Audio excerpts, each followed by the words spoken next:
দাদা 2-4 টাকা দাও না দাদা, অনেকদিন ধরে কিছু খাইনি দাদা, কিছু দাও দাদা। ঠিক আছে, দেখো দেখছি।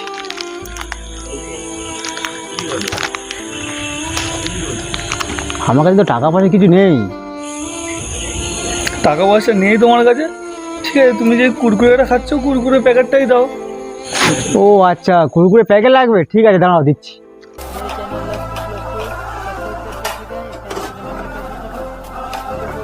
হুম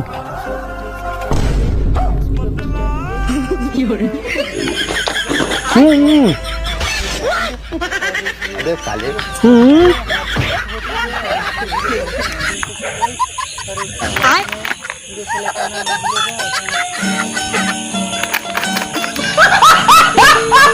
মজার মজার ভিডিও পেতে সাবস্ক্রাইব করে দিন।